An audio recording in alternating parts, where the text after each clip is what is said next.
Bom, vamos começar a nossa segunda aula. Eu gostaria de continuar comentando o prefácio e fazer alguns comentários mais gerais sobre o livro do Barry Stroud, A Significação do Ceticismo Filosófico, né? Para quem perdeu a primeira aula, esse aqui é o livro, né?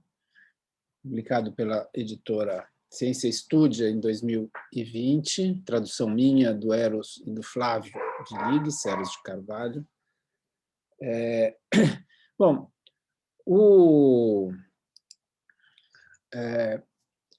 prefácio ele é muito mais importante do que a gente costuma pensar, né? Eu acho que, na verdade, um prefácio com frequência explica um pouco a história do livro, faz uns agradecimentos, mas dificilmente um prefácio é tão significativo quanto esse, porque é nele que o Barry Stroud apresenta a sua concepção de filosofia, como eu tentei explicar um pouco na primeira aula, né? Mas, além disso, ele explica o título, né? Na verdade, ele faz isso ao explicar o título do livro, comentando cada um dos termos envolvidos, né? O título é A Significação do Ceticismo Filosófico, e, num primeiro momento, ele explica o significado de cada uma dessas expressões, né? O que ele entende por ceticismo filosófico? Eu já expliquei, eu comentei brevemente na aula passada, que, por ceticismo filosófico, ele entende uma tese filosófica, uma tese negativa, né? Eu vou reler a passagem para ficar bem claro para vocês. Ele diz assim no segundo parágrafo do prefácio: no período moderno, e em especial mais recentemente, o ceticismo passou a ser entendido na filosofia como a concepção de que nada sabemos, de que nada é certo ou de que tudo está sujeito à dúvida. Essa é uma tese ou uma doutrina sobre a condição humana e não em si mesma um modo de vida. Eu vou encerrar aqui a leitura porque isso aqui é muito sugestivo, embora muito genérico, né? Ele contrasta, no final, uma tese ou doutrina, de um lado, e, de outro, um modo de vida, né? Por que ele faz isso? Porque o ceticismo, na antiguidade, era entendido como um modo de vida, né? Tinha uma dimensão prática, digamos assim, né? Por oposição a uma doutrina ou uma tese filosófica. Isto é, o ceticismo na antiguidade não tinha teses, não tinha doutrinas, mas era ou consistia num modo de vida. O cético antigo pretendia que quem se tornasse cético ia viver de uma maneira tranquila, moderada, e assim alcançaria a felicidade, né? Tal como o Barry Stroud vai discutir o ceticismo, ele vai discutir o ceticismo num sentido diferente da palavra, né? Como ele disse, no período moderno, e em especial mais recentemente, o ceticismo passou a ser entendido. Ele não era entendido assim, mas, sobretudo, a partir do Descartes, do Hume. E, no século XX, a palavra ceticismo passou a ser usada como para se referir a uma certa tese, uma doutrina, uma tese negativa, a tese que diz que nós não sabemos nada, tá certo? E, nesse sentido, é uma tese que se opõe à tese afirmativa. Se alguém diz nós não sabemos nada, outra pessoa pode dizer não, nós sabemos alguma coisa, né? Bom, aqueles que afirmam que sabem alguma coisa são os dogmáticos, né? E os céticos seriam aqueles, então, que negariam todo e qualquer conhecimento, né? Eu acho que isso aqui é importante porque o Barry Stroud está consciente de que ele está usando a palavra no sentido atual, que tem uma origem na filosofia moderna, em particular na filosofia do Descartes, mas que, de alguma maneira, isso é diferente, embora tenha afinidades, né, tenha semelhanças, é diferente do significado que essa palavra tinha na antiguidade, tá certo? Então, é fundamental a gente sempre ter em mente que a palavra ceticismo ela foi usada por mais de 2000 anos na filosofia e que ela adquiriu diferentes significados, né?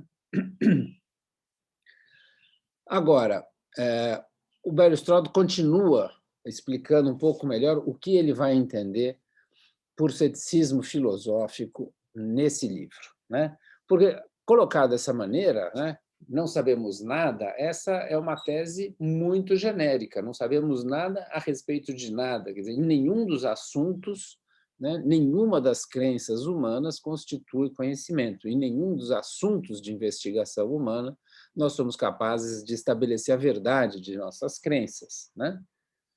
Mas, e isso também é uma diferença entre o ceticismo antigo para o moderno, né?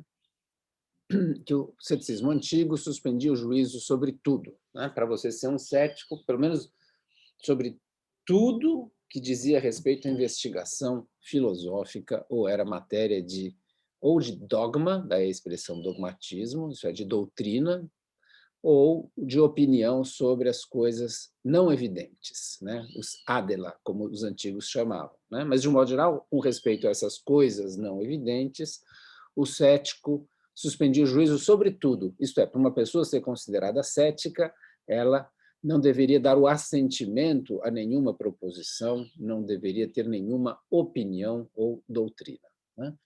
Agora, no período moderno, a palavra ceticismo ela começou a ser, digamos assim, regionalizada. Alguém poderia ser cético com relação à moral. Na antiguidade não era assim. Se alguém era cético a respeito do conhecimento moral, mas não era cético com relação, ou não suspendia o juízo com relação, digamos, às questões físicas ou lógicas, então essa pessoa simplesmente não era cética e ponto, né? Era uma atitude global, generalizada. Na modernidade não é assim. Então, uma pessoa pode ser cética religiosa, ou cética sobre a moral, ou cética sobre o conhecimento do mundo, mas não sobre as matemáticas. Quer dizer, a palavra ceticismo começou a ser usada para certas áreas do conhecimento, né? E, nesse sentido, então, o Barry Stroud não está interessado, ou pelo menos ele não vai discutir a tese geral do ceticismo, não sabemos nada, mas ele vai tratar o ceticismo levando em conta um problema específico, né? E não a totalidade dos problemas filosóficos ou dos problemas com relação ao conhecimento. É o que ele diz no parágrafo 4. Ele diz assim: neste livro, examino a concepção filosófica cética de que não sabemos nada sobre o mundo físico ao nosso redor. Portanto, ele vai investigar única e exclusivamente um problema filosófico para o qual a resposta negativa é chamada de cética, que é não sabemos nada sobre o mundo físico ao nosso redor. Então,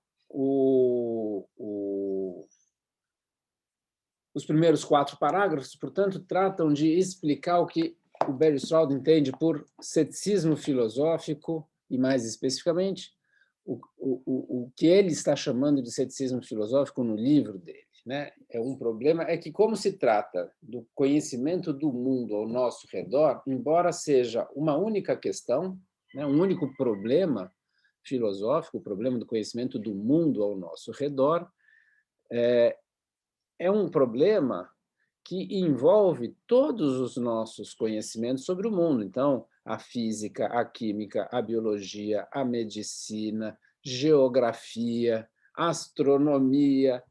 Então, embora se trate de um único problema, é um problema que também é global nesse sentido, porque engloba todas as ciências empíricas que tratam do mundo, por exemplo. Não diz respeito aos problemas da matemática, talvez, né? Os problemas do conhecimento matemático são de outra ordem, né? Mas, de um modo geral, as ciências que estudam algum aspecto, alguma parte do mundo físico estão envolvidas nessa questão, nesse problema, né? Mas, além disso, ele também vai explicar para a gente, e isso vai dos parágrafos 5 ao parágrafo 12, o que significa a palavra, né? Qual é o sentido da palavra significação. É uma palavra até que às vezes é difícil de traduzir, porque não é uma palavra tão usada em inglês, é significance, e a gente optou por traduzir por significação. O mais natural seria significado, né? Mas alguém poderia pensar na significância, mas significância, o som é mais parecido, no entanto, a gente não costuma falar muito na significância em português. A gente pode falar na insignificância, né? Tal pessoa é insignificante, né? Então, a gente acabou optando por significação, até porque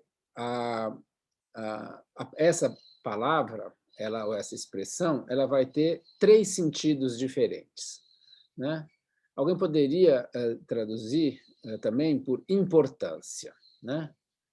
A importância do ceticismo filosófico. Mas traduzir significance por importância seria reduzir a expressão significance, ou significação, por apenas um dos seus 3 sentidos, porque nos parágrafos 5 e 6, justamente, o Barry Stroud vai comentar qual é a importância do ceticismo. Eu já comentei um pouco na primeira aula, que, se não comentei, comento agora, né, que o problema do ceticismo foi muito importante um pouco antes do Descartes, sobretudo após o Descartes, e desde então ocupa um lugar central na filosofia, ocupou um lugar muito importante no começo da filosofia analítica, como Moore, Russell, né? E outros filósofos, né? O Carnap. E depois o problema ficou um pouco eclipsado por causa dos trabalhos do Austin, John L. Austin, né? Que escreveu um artigo muito importante em teoria do conhecimento, Outras Mentes, está traduzido na coleção dos pensadores, né? Uma boa tradução, vocês podem ler e consultar. Aliás, todo esse volume dos pensadores foi muito bem feito, né? E então o que o Barry Stroud vai afirmar contra o que ele vê uma espécie de... Quando reflui a importância do ceticismo, ele acha que o ceticismo é muito mais importante do que boa parte dos filósofos lá naquele momento. Ele publica em 84, portanto, ele está pensando aí nos anos 60, anos 70. Ele quer mostrar que o ceticismo é importante, né? Ele é importante, é uma questão filosófica central. Foi um erro de alguns filósofos tentar diminuir essa importância do ceticismo, né? Também o ceticismo foi atacado por certa vertente filosófica que tendia a desqualificar os problemas filosóficos, tentar argumentar que, embora os problemas filosóficos sejam debatidos há décadas, há centenas e até há milênios, né?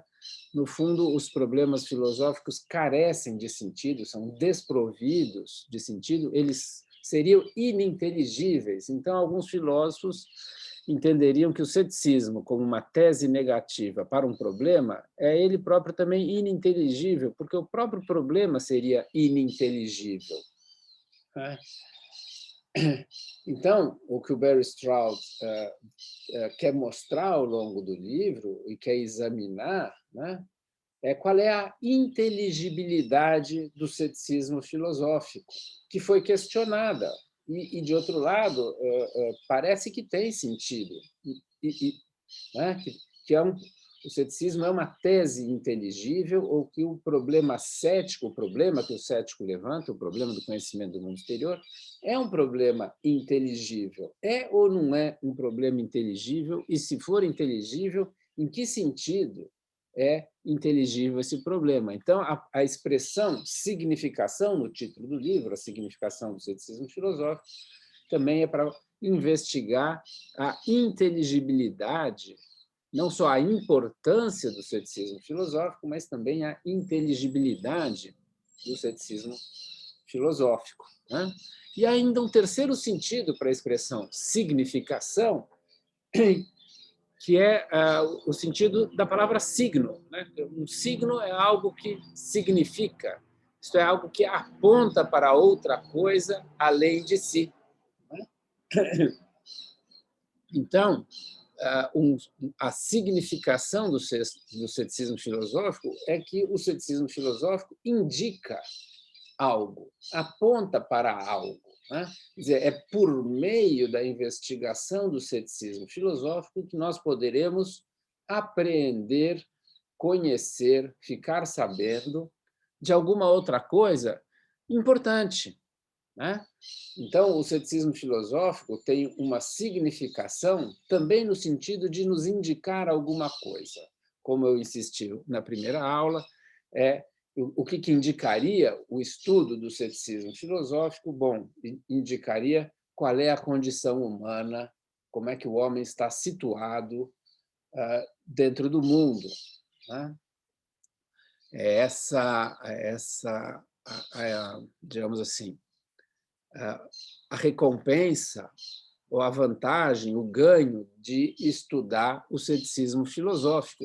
Quer dizer, de alguma maneira, para o Barry Stroud, o que ele está sugerindo é que talvez estudando teorias filosóficas, estudar certas teorias do conhecimento, elas talvez não indiquem de maneira tão clara aquilo que o estudo do ceticismo e a compreensão, né, da sua inteligibilidade mostrariam para nós. Daí, obviamente, o ceticismo ser uma filosofia muito importante, porque talvez as outras teorias, as outras filosofias, aquelas filosofias que se constituem como teorias ou doutrinas, talvez elas, claro que elas são importantes, o Barry Stroud não está querendo diminuir a importância delas, está querendo mostrar que o ceticismo é pelo menos tão importante, ou talvez até mais importante do que as outras, né?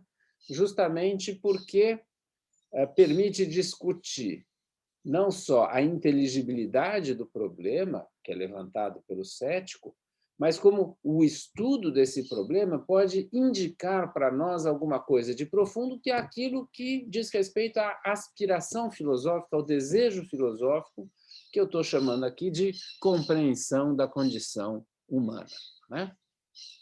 Então, esclarecido os três sentidos da expressão significação, os parágrafos 5 a 12, para repetir, 5 e 6, a significação como importância do ceticismo.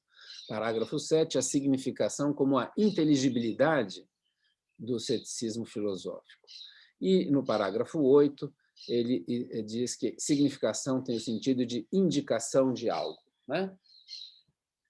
E essa indicação de algo, portanto, traz algo de positivo, né? Como eu falei na outra aula, o Barry Stroud frequentemente é entendido como um cético, mas ele não é um cético. Na verdade, o estudo do ceticismo nos deve fazer ver algo que talvez o estudo de teorias não nos façam ver, né? Então, menos do que buscar uma resposta teórica a uma pergunta, né? O que o Barry Stroud propõe para a gente é o estudo de um problema filosófico como uma atividade iluminadora. E é isso que ele vai descrever dos parágrafos 9 a 12, certo?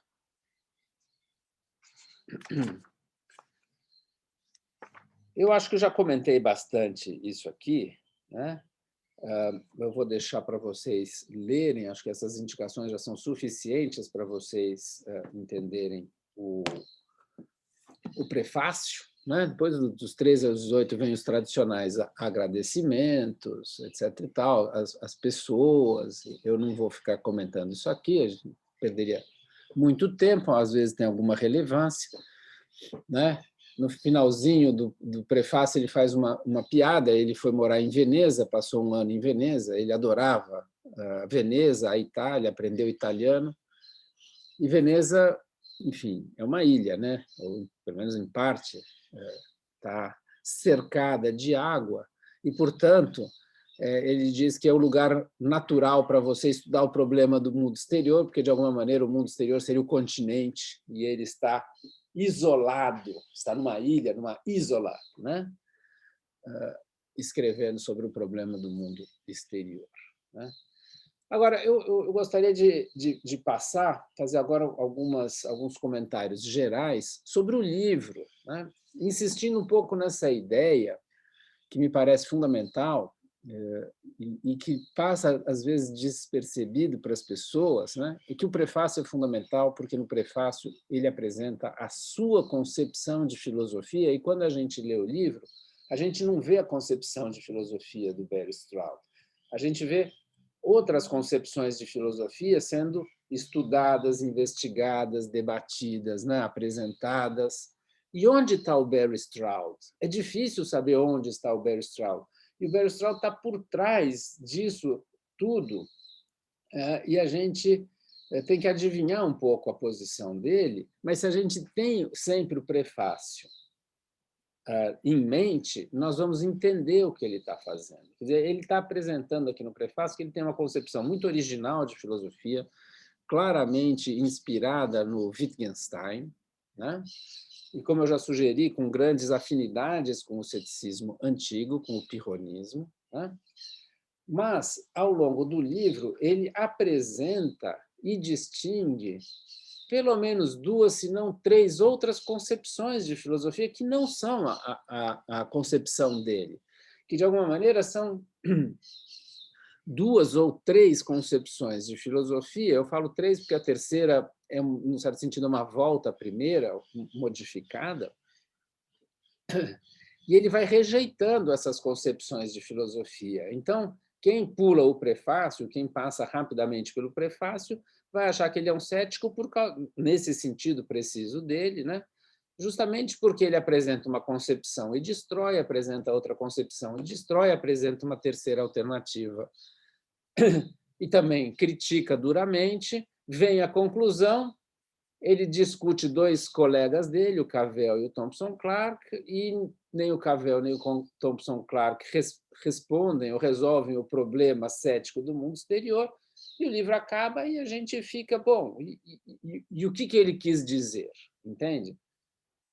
A gente só vai entender o que ele quis dizer se a gente sempre se lembrar que há uma concepção de filosofia apresentada no prefácio que é diferente dessas outras duas ou três concepções que ele está examinando, porque essas duas ou três outras concepções são concepções que, de alguma maneira, entendem a filosofia como uma teoria ou como uma doutrina, né? E, então, é claro que o que ele vai mostrar é justamente que o ceticismo, a verdade, a correção condicional, não a verdade, a correção condicional do ceticismo é justamente o fracasso dessas outras concepções de filosofia, né?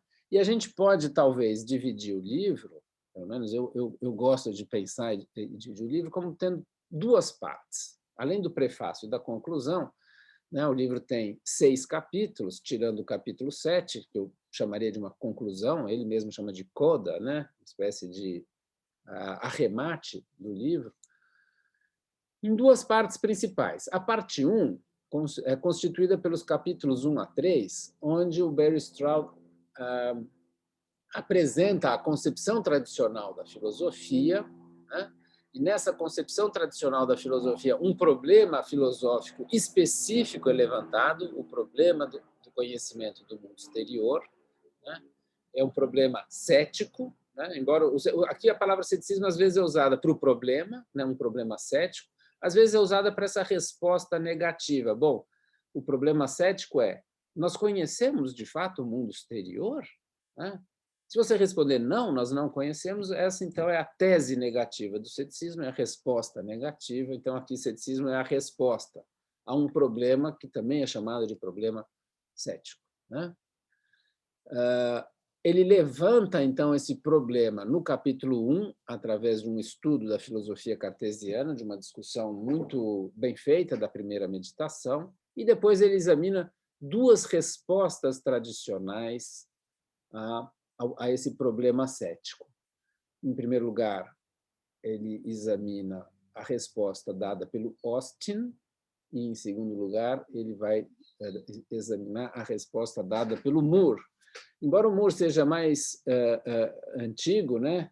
Historicamente ele veio antes do Austin, o Austin é um filósofo que escreve depois do Moore, por os interesses filosóficos e sistemáticos do Stroud, interessa muito mais inverter essa ordem. Nós vamos ver por quê quando eu apresentar as aulas, ou, né, dar as aulas, quando eu der as aulas sobre o Austin e o Moore, sobre os capítulos 2 ou 3.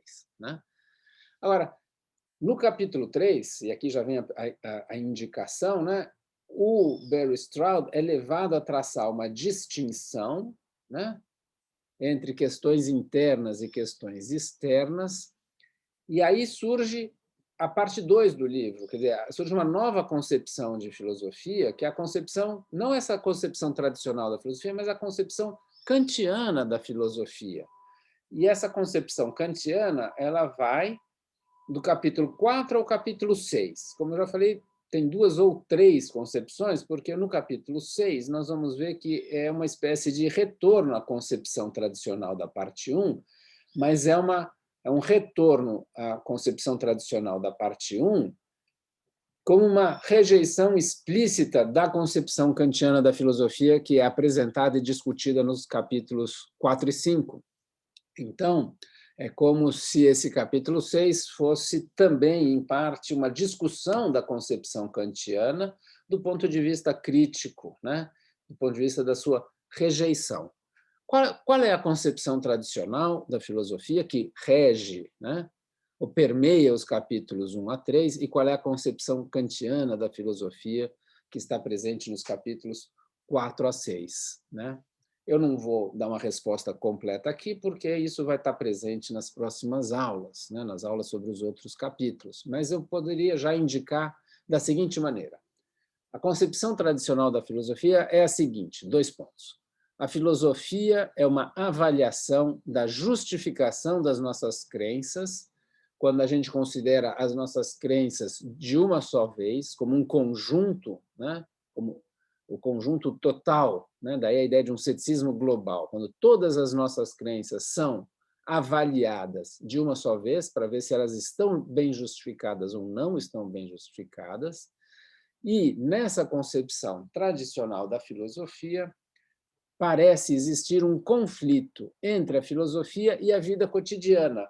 Por quê? Porque a vida cotidiana é o lugar natural de todas as nossas crenças sobre o mundo. Né? Estamos no café da manhã, você pede para alguém passar a manteiga. Bom, a manteiga é um objeto em cima da mesa, nós temos crenças sobre a manteiga. Ela está dura ou está meio derretida, né? Está meio mole.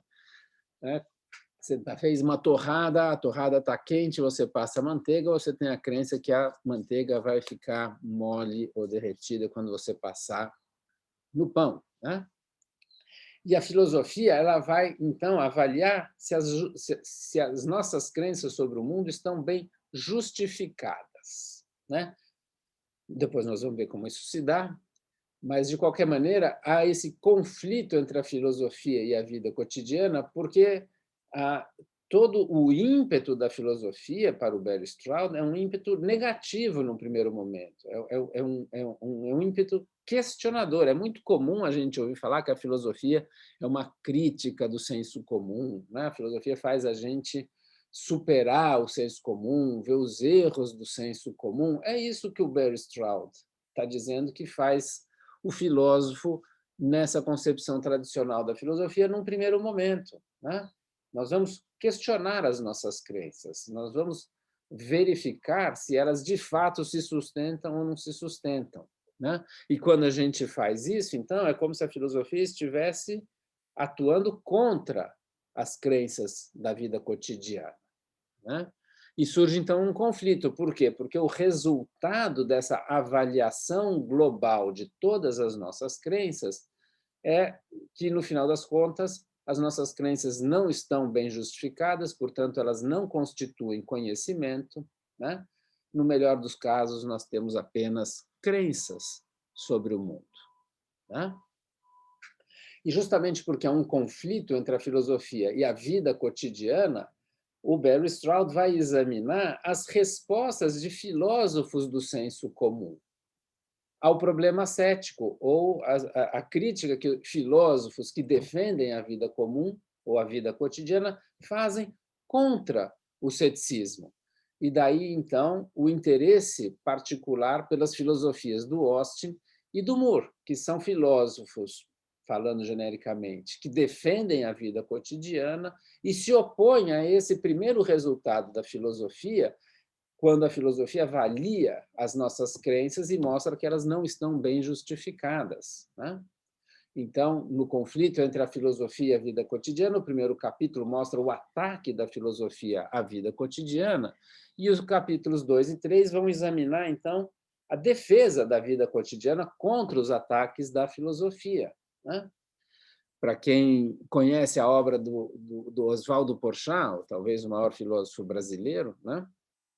Um grande filósofo, nos anos 70 e 80, o Porchat estava do lado de filósofos como Austin e Moore, tentando resistir a esse ataque filosófico e cético contra as crenças e o conhecimento da vida cotidiana, né? Claramente, o Porchat, os textos do Porchat dos anos 70 e 80 são textos profundamente marcados pela leitura do Austin e, sobretudo, do Moore, né? Mas, assim como aconteceu com o Porchat, né, que achava que essa defesa era forte lá nos anos 70 e 80, e depois ele muda de ideia, né? Ele começa a achar que essa resposta da vida comum à filosofia cética ela não é boa o suficiente, o Porchat muda de opinião, e aqui o Barry Stroud, em 84, né, um pouco antes do Porchat, já estava dizendo que essa defesa da vida cotidiana contra o ataque filosófico não é bom, né? Não é suficiente. E então, mas para o Barry Stroud, ele não está apenas interessado em mostrar que essas teorias não são satisfatórias, ele está interessado em iluminar alguma coisa, ele está interessado em entender alguma coisa de profundo a respeito da condição humana, né? E aqui, então, existe um caminhar do livro em que se passa dessa concepção tradicional da filosofia, em que a filosofia é vista como uma avaliação da justificação das nossas crenças, de maneira global, para uma outra concepção de filosofia, e aqui, talvez, né, para o Barry Stroud, reside a grande originalidade do Kant, a grande contribuição do Kant, que é inaugurar um outro tipo de concepção de filosofia diferente da concepção tradicional da filosofia, né? Agora, a filosofia não é mais vista como uma avaliação da justificação das nossas crenças, né? Avaliação essa que produziria um conflito entre a filosofia e a vida cotidiana. Para o Kant, ao contrário, não se trata de questionar ou de combater as crenças e o suposto conhecimento da vida cotidiana, mas é preciso aceitar que, de fato, a gente tem conhecimento da vida, ou na vida comum, nós temos conhecimento do mundo ao nosso redor. O que a filosofia deve fazer é não avaliar a justificação das nossas crenças, mas a filosofia deve, então, buscar uma explicação desse conhecimento comum que nós temos na vida cotidiana e, portanto, de alguma maneira, desde o ponto de partida, nessa concepção kantiana da filosofia, o que se aceita é uma compatibilidade entre a filosofia e a vida cotidiana, tá? É essa concepção kantiana da filosofia que vai presidir, então, os capítulos 4 a 6, mas de maneira positiva nos capítulos 4 e 5, e de uma maneira negativa, isso é uma rejeição explícita dessa concepção kantiana da filosofia, lá no capítulo 6. Tá certo? Então, ele volta no capítulo 4 para o Kant. Vocês vejam que o Barry Stroud não está muito preocupado com a sequência temporal das filosofias. Ele começa com o Descartes e depois vem para a filosofia contemporânea. E tem 2 capítulos, um capítulo sobre o Austin e outro capítulo sobre o Moore. Depois ele apresenta uma outra concepção da filosofia, que é a kantiana, e ele volta no tempo, ele já inverteu a ordem temporal entre o Austin e o Moore, mas ele volta para o Kant para inaugurar aquilo que eu chamo ou considero de parte 2 do livro, e ele, então, usa assim, seu conhecimento de história da filosofia, mas não porque ele está interessado em interpretar e entender o Descartes ou o Kant, mas é porque esses são os dois grandes filósofos que representam duas concepções diferentes da filosofia, né? Então, ele volta para o Kant e ele tenta explicar essa concepção kantiana da filosofia, que para ele é a grande contribuição. Isso não faz do Barry Stroud um filósofo kantiano, como eu falei, e esse é um pouco o meu interesse aqui nessa aula 2, é tratar da concepção de filosofia do Stroud, que está lá no prefácio, que não é bem essa. O Barry Stroud não entende que a filosofia é uma explicação do conhecimento comum, certo? A concepção de filosofia do Barry Stroud é investigar a natureza de um problema filosófico para, por meio da investigação do problema filosófico, né, entendendo a significação do ceticismo filosófico, a gente ilumine a condição humana. Isso é diferente da concepção kantiana, que é uma explicação do conhecimento comum, né? E, enquanto explicação, parece ter algo de teórico, né? De alguma maneira, a concepção kantiana, ou pelo menos o Kant, entende que é possível oferecer uma teoria, uma doutrina na qual se explique o conhecimento comum, que se revele essa compatibilidade entre a filosofia e a vida cotidiana, tá certo? E que, simultaneamente, rejeite a posição cética, afaste a posição cética. Tá certo? De alguma maneira, para o Barry Stroud, a filosofia kantiana é uma resposta ao ceticismo, uma resposta de tipo diferente da resposta do Austin e do Moore, que eram respostas que vinham da vida cotidiana por oposição à filosofia cética, né? Aqui, a resposta não vem propriamente da vida cotidiana, a resposta ao ceticismo vem da própria filosofia.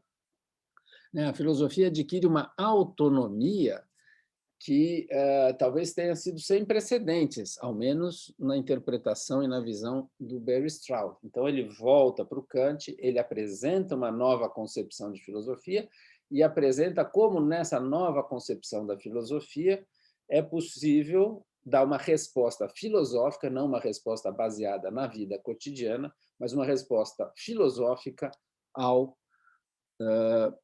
ceticismo, tá certo? E no capítulo 4, então, ele investiga o idealismo transcendental do Kant como uma possível resposta ao ceticismo e mostra que fracassa, né? E o capítulo 5, então, ele examina uma versão da filosofia kantiana presente no século XX, uma filosofia que talvez tenha caído um pouco em desuso, adquiriu uma certa má reputação, que é a filosofia verificacionista dos positivistas lógicos do Círculo de Viena. Ele toma o Carnap como o grande filósofo desse círculo, né, do Círculo de Viena, desse grupo de filósofos. Talvez o Carnap seja realmente o grande filósofo, embora tenha outros bons filósofos nesse grupo, como Schlick, né, Moritz Schlick. E o Carnap pretende ser uma versão melhorada da resposta kantiana ao ceticismo. Como eu falei, a filosofia kantiana ela tem algo de teórico, né, parece uma doutrina. E o Carnap vai dizer que isso é incoerente com essa concepção nova da filosofia, né? E, portanto, o que o Carnap tenta fazer é dar uma versão melhorada da resposta que o Kant deu ao ceticismo, e o Barry Stroud vai mostrar que essa resposta carnapiana, de espírito kantiano, mas a resposta do Carnap, ela também não é uma boa resposta ao ceticismo, tá certo? E o capítulo 6, ele vai examinar o Quine, que foi uma espécie de discípulo do Carnap, quer dizer, o Quine está muito além de discípulo, quer dizer, o Quine é um grande filósofo, talvez seja o maior filósofo americano do século XX. E o Quine, então, reagindo a essa filosofia que traça uma distinção muito clara entre o nível filosófico e o nível empírico, né? Coisa que, como eu sugeri lá atrás, na discussão do capítulo sobre o Moore, o Stroud já começa a separar as questões internas das questões externas, as questões internas das externas, né? E é essa separação que permite a concepção kantiana da filosofia, em que, de alguma maneira, dá autonomia à filosofia diante das questões empíricas, né, do mundo empírico, do mundo em que a gente vive, né? É essa distinção que vai ser rejeitada pelo Quine, só que o Quine, em vez de voltar para a vida cotidiana e buscar na vida cotidiana respostas para o problema cético e a rejeição da filosofia cética entendida como uma tese negativa de que nós não sabemos nada, o Quine vai buscar na ciência essa explicação do conhecimento comum. Quer dizer, não é uma filosofia autônoma, a priori, não empírica, que deve explicar o conhecimento humano, tanto o conhecimento comum como o conhecimento científico, né? Mas é a própria ciência que deve, então, fornecer essa explicação. O que o Quine buscaria é uma explicação científica do conhecimento comum, como a ciência é uma espécie de continuação metodizada e corrigida da vida cotidiana, o Quine, num certo sentido, ele volta para a primeira concepção, a concepção tradicional da filosofia, mas ele não volta integralmente, porque ele volta rejeitando a segunda concepção, coisa que o Moore e o Austin não fazem explicitamente, mas ele, então, vai buscar na ciência a fonte, digamos assim, para poder responder e afastar o ceticismo. Tá certo? O que o Barry Stroud vai mostrar é que também esse recurso, né, pedir o socorro às ciências, recorrer à ciência, não é suficiente para afastar ou refutar o ceticismo. Muito pior, diz o Barry Stroud, parece que essa concepção científica da filosofia ela nos compromete de maneira irremediável com o ceticismo. Portanto, depois de examinar duas concepções, ou três, né, se a gente considerar a concepção científica ou cientificista do Quine, uma terceira concepção, ou apenas uma variação da primeira concepção, da concepção tradicional, e examinar as principais respostas dadas ao ceticismo, seja numa concepção, seja na outra concepção, seja finalmente na concepção científica, e mostrar que o ceticismo resiste, né? E que, de alguma maneira, o ceticismo resulta dessas concepções de filosofia, o ceticismo é inevitável, então parece que o ceticismo triunfa, né? Mas, como eu insisto, né, venho insistindo, há uma correção condicional do ceticismo. Isso é, se a gente entrar pela concepção tradicional e se tiver essas variações, seja a concepção kantiana, seja a concepção científica, né, o exame dessas respostas ao ceticismo, dentro dessa concepção que a filosofia, de alguma maneira, é uma teoria, uma doutrina que deve responder a um problema legítimo, então, aparentemente, o ceticismo é a única alternativa correta, né? Mas essa não é a concepção de filosofia do Stroud. O Stroud está interessado em investigar o problema e não propriamente encontrar uma resposta, né? E isso veio na conclusão, no capítulo 7, diante desse triunfo condicional, dessa correção condicional do ceticismo, como combater o ceticismo, como superar o ceticismo, visto que o que a gente quer é entender a condição do ser humano no mundo ao nosso redor, né?